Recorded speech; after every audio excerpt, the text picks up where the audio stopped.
या देवी सर्वभूतेषु शक्तिरूपेण संस्थिता नमस्तस्यै नमस्तस्यै नमस्तस्यै नमो नमः। या देवी सर्वभूतेषु लक्ष्मीरूपेण संस्थिता नमस्तस्यै नमस्तस्यै नमस्तस्यै नमो नमः। या देवी सर्वभूतेषु दृष्टिरूपेण संस्थिता नमस्तस्यै नमस्तस्यै नमस्तस्यै नमो नमः।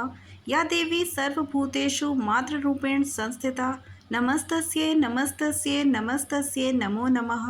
या देवी सर्वभूतेषु दयारूपेण संस्थिता नमस्तस्यै नमस्तस्यै नमस्तस्यै नमो नमः। या देवी सर्वभूतेषु बुद्धिरूपेण संस्थिता नमस्तस्यै नमस्तस्यै नमस्तस्यै नमो नमः। या देवी सर्वभूतेषु शांतिरूपेण संस्थिता नमस्तस्यै नमस्तस्यै नमस्तस्यै नमो नमः। जय माता दी। सभी भक्तजनों का स्वागत है। आज हम कर रहे हैं श्री दुर्गा सप्तशती का अध्याय नंबर 10 और 11। इस अध्याय में हम सुनेंगे शुंभ वध के बारे में। महर्षि मेघा ने कहा, हे राजन, आपने प्यारे भाई को मरा हुआ देखकर, सेना को नष्ट हुई देखकर क्रोध में भरकर दैत्य राज शुंभ कहने लगा, दुष्ट दुर्गे, तू अहंकार से गर्व मत कर, क्योंकि तू दूसरों के बल पर लड़ रही है। देवी ने कहा, हे दुष्ट, देख तो मैं अकेली ही हूँ। इस संसार में तो मेरे सिवा दूसरा कौन है? यह सब मेरी शक्तियाँ हैं। देख, यह सब के सब मुझ में प्रविष्ट हो रही हैं। इसके पश्चात ब्राह्मणी आदि सब देवियाँ उस देवी के शरीर में लीन हो गई और देवी अकेली रह गई। तब देवी ने कहा, मैं अपनी ऐश्वर्य शक्ति से अनेक रूपों में यहाँ उपस्थित हुई। उन सभी रूपों से मैंने समेट लिया। अब अकेली ही खड़ी हूँ। तुम भी यहीं ठहरो। महर्षि मेघा ने कहा। तब देवताओं तथा राक्षसों के देखते देखते देवी और शुंभ में भयंकर युद्ध होने लगा। अंबिका देवी ने सैकड़ों अस्त्र शस्त्र छोड़े। उधर दैत्यराज ने भी भयंकर अस्त्रों का प्रहार आरंभ कर दिया। देवी के छोड़े हुए सैकड़ों अस्त्रों को दैत्य ने अपनी अस्त्र शक्ति द्वारा काट डाला। इसी प्रकार शुंभ ने जो अस्त्र छोड़े, देवी ने अपनी भयंकर हुंकार के द्वारा ही काट दिए। दैत्य ने जब सैकड़ों बाण छोड़कर देवी को ढक दिया तो क्रोध में भरकर देवी ने अपने बाणों से उसका धनुष नष्ट कर दिया। धनुष कट जाने पर दैत्येंद्र ने शक्ति चलाई, लेकिन देवी ने उसे भी काटकर फेंक दिया। फिर दैत्येंद्र चमकती हुई ढाल लेकर देवी की ओर दौड़ा, किंतु जब वह देवी के समीप पहुंचा तो देवी ने अपने तीक्ष्ण बाणों से उसकी चमकने वाली ढाल को भी काट दिया। फिर दैत्येंद्र का घोड़ा मर गया, रथ टूट गया, सारथी मारा गया। तब वह भयंकर मुग्दर लेकर देवी पर आक्रमण करने के लिए चला, किंतु देवी ने अपने तीक्ष्ण बाणों से उसको मुग्ध को भी काट दिया। इस पर दैत्य ने क्रोध में भरकर देवी की छाती में बड़े जोर से मुक्का मारा। दैत्य ने जब देवी को मुक्का मारा तो देवी ने भी उसकी छाती में जोर से एक थप्पड़ मारा। थप्पड़ खाकर वह पहले तो दैत्य पृथ्वी पर गिर पड़ा, किंतु तुरंत ही वह उठ खड़ा हुआ और फिर वह देवी को पकड़कर आकाश की ओर उछला और वहां जाकर दोनों में युद्ध होने लगा।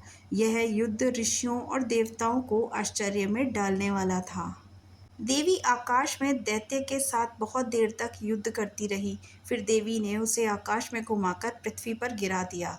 दुष्टात्मा दैत्य पुनः उठकर देवी को मारने के लिए दौड़ा। तब उसको अपनी ओर आता हुआ देखकर देवी ने उसकी छाती विदीर्ण करके उसको पृथ्वी पर पटक दिया। देवी के त्रिशूल से घायल होने पर उस दैत्य के प्राण पखेरु उड़ गए और उसके मरने पर समुद्र, द्वीप, पर्वत और पृथ्वी सब कांपने लगे। तदनंतर उस दुष्टात्मा के मरने से संपूर्ण जगत प्रसन्न व स्वस्थ हो गया और आकाश निर्मल हो गया।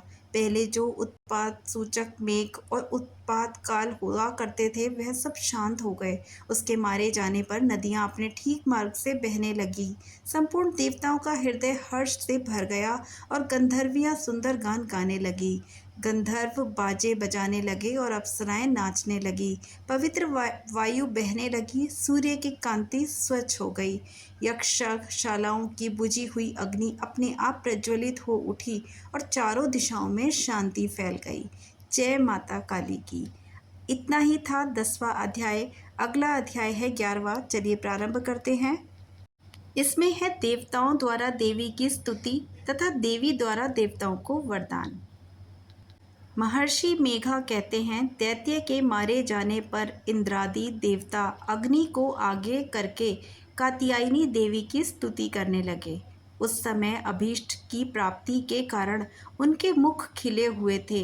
देवताओं ने कहा, हे शरणागतों के दुख दूर करने वाली देवी, तुम प्रसन्न हो। हे संपूर्ण जगत की माता, तुम प्रसन्न हो जाओ। विद्वेश्वरी, तुम विश्व की रक्षा करो, क्योंकि तुम इस चर और अचर की ईश्वरी हो।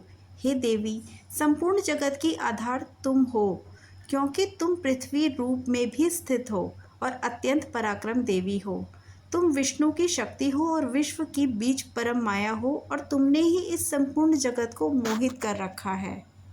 तुम्हारे प्रसन्न होने पर ही यह पृथ्वी मोक्ष को प्राप्त होती है।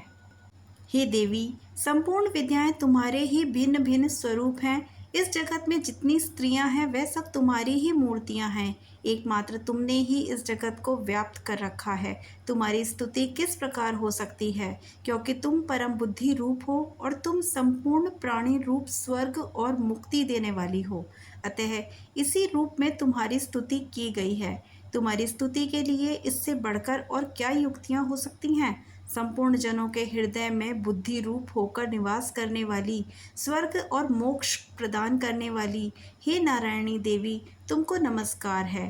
कला, काष्ठा आदि रूप से अवस्थाओं को परिवर्तित की ओर ले जाने वाली और प्राणियों का अंत करने वाली नारायणी, तुमको नमस्कार है।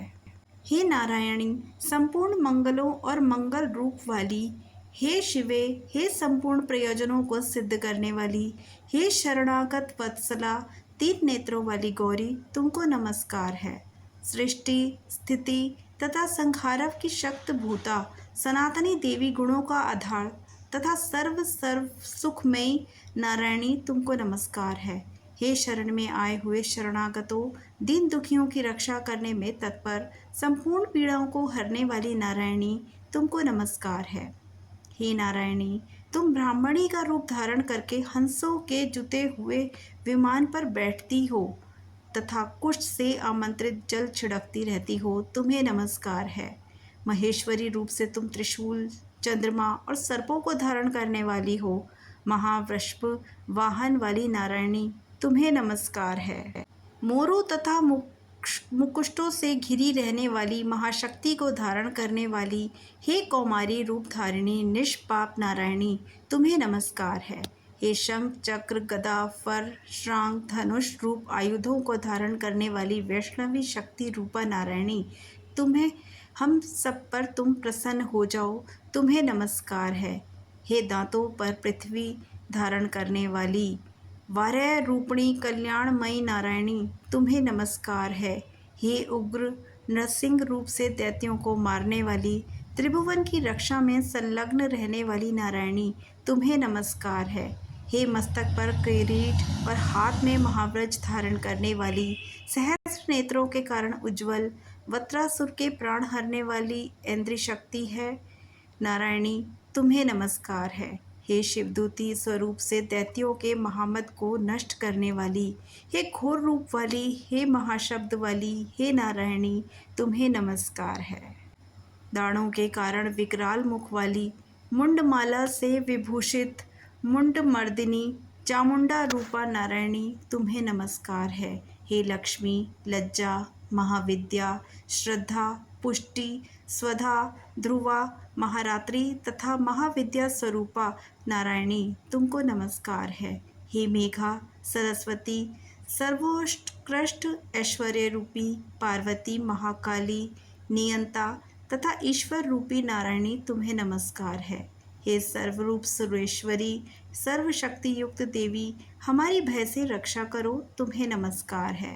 हे कात्यायनी, तीन नेत्रों से भूषित, तेरा यह सौम्य मुख सब तरह के डरों से हमारी रक्षा करे, तुम्हें नमस्कार है। हे भद्रकाली, ज्वालाओं के समान भयंकर, अति उग्र और संपूर्ण असुरों को नष्ट करने वाला तुम्हारा त्रिशूल हमें भयों से बचाता है, तुमको नमस्कार है। हे देवी, जो शब्द से इस जगत को पूरित करके दैत्यों के तेज को नष्ट करता है, वह आपका घंटा इस प्रकार हमारी रक्षा करता है जैसे कि माता अपने पुत्रों की रक्षा करती है। हे चंडिके, असुरों के रक्त और चर्बी से चर्चित हो आपकी तलवार है, वह हमारा मंगल करे। हम तुमको नमस्कार करते हैं। हे देवी, जब तुम प्रसन्न होती हो तो संपूर्ण रोगों को नष्ट कर देती हो, और जब रुष्ट हो जाती हो तो संपूर्ण वांछित मनोकामनाओं को नष्ट कर देती हो। और जो मनुष्य तुम्हारी शरण में आते हैं उन पर कभी विपत्ति नहीं आती, बल्कि तुम्हारी शरण में आए हुए मनुष्य दूसरों को आश्रय देने योग्य हो जाते हैं। अनेक रूपों से बहुत प्रकार की मूर्तियों को धारण करके इन धर्मद्रोही असुरों को तुमने संहार किया है। वे तुम्हारे सिवा कौन हो सकता था? चतुर्दश विद्याएं, षट शास्त्र और चारों वेद तुम्हारे ही प्रकाश से प्रकाशित हैं, जिसमें तुम्हारा ही वर्णन है। और जहाँ राक्षस, विषैले सर्प, शत्रुगण, वहाँ और समुद्र के बीच में भी तुम रहकर इस विश्व की रक्षा करती हो। हे विश्वेश्वरी, तुम विश्व का पालन करने वाली विश्व रूपा हो, इसलिए संपूर्ण जगत को धारण करती हो। इसलिए ब्रह्मा, विष्णु, महेश की भी वंदनीय हो, जो भक्ति पूर्वक तुमको नमस्कार करते हैं। हे विश्व को आश्रय देने वाले बन जाते हैं। हे देवी, तुम प्रसन्न हो जाओ और असुरों को मारकर जिस प्रकार हमारी रक्षा की है तुमने, ऐसे ही हमारे शत्रुओं से सदैव हमारी रक्षा करती रहो। तुम संपूर्ण जगत के पाप नष्ट कर दो और पाप तथा फलस्वरूप होने वाली महामारी आदि बड़े बड़े उपद्रवों को शीघ्र ही दूर कर दो। विश्व की पीड़ा को हरने वाली देवी, शरण में पड़े हुए प्रसन्न हो जाओ। त्रिलोक निवासियों की पूजनीय परमेश्वरी, हम लोगों को वरदान दो। देवी ने कहा, हे देवताओं, मैं तुमको वर देने को तैयार हूँ। आपकी जैसी इच्छा हो वैसा वर मांग लो, मैं तुमको दे दूंगी। देवताओं ने कहा, हे सुरेश्वरी, त्रिलोकी के निवासियों की समस्त पीड़ाओं को तुम इसी प्रकार हरती रहो और हमारे शत्रुओं को इसी प्रकार नष्ट करती रहो। देवी ने कहा, वैवस्वतः मनवंतर के 28वें युग में दो और महा असुर शुंभ और निशुंभ उत्पन्न होंगे। उस समय मैं नंद गोप के घर से यशोदा के गर्भ से उत्पन्न होकर विंध्याचल पर्वत पर शुंभ और निशुंभ का संहार करूंगी। फिर अत्यंत भयंकर रूप से पृथ्वी पर अवतीर्ण होकर मैं वैप्रचिति नामक दानव का नाश करूंगी। उन भयंकर महाअसुरों को भक्षण करते समय मेरे दांत अनार पुष्प के समान लाल होंगे। इसके पश्चात स्वर्ग में देवता और पृथ्वी पर मनुष्य मेरी स्तुति करते हुए मुझे रक्तदंतिका कहेंगे। फिर जब 100 वर्षों तक वर्षा न होगी, तब मैं ऋषियों की स्तुति करने पर आयोजित नाम से प्रकट होंगी और अपने 100 नेत्रों से ऋषियों की ओर देखूंगी। अतः मनुष्य शताक्षी नाम से मेरा कीर्तन करेंगे। उसी समय मैं अपने शरीर से उत्पन्न हुए प्राणों की रक्षा करने वाले शाखाओं द्वारा सब प्राणियों का पालन करूंगी। और तब इस पृथ्वी पर शाकंभरी के नाम से विख्यात होंगी, और इसी अवतार में मैं दुर्ग नामक महाअसुर का वध करूंगी, और इससे मैं दुर्गा देवी के नाम से प्रसिद्ध होंगी। इसके पश्चात जब मैं भयानक रूप धारण करके हिमालय निवासी ऋषियों महर्षियों की रक्षा करूंगी, तब भीमा देवी के नाम से मेरी ख्याति होगी। और फिर अरुण नामक असुर 3 लोगों को पीड़ित करेगा। तब मैं असंख्य भ्रमणों का रूप धारण करके उस महादैत्य का वध करूंगी। और तब स्वर्ग में देवता और मृत्यु लोक में मनुष्य मेरी स्तुति करते हुए मुझे ब्राह्मणी नाम से पुकारेंगे। इस प्रकार जब जब पृथ्वी राक्षसों से पीड़ित होगी, तब तक मैं अवतरित होकर शत्रुओं का नाश करती रहूँगी। जय माता रानी की। इसी प्रकार है हमारा 11वां अध्याय। 12वां अध्याय हम अगले उस वीडियो में सुनेंगे। जय माता दी। माता रानी आप सभी का कल्याण करे और आपकी इच्छाएं पूर्ण करे।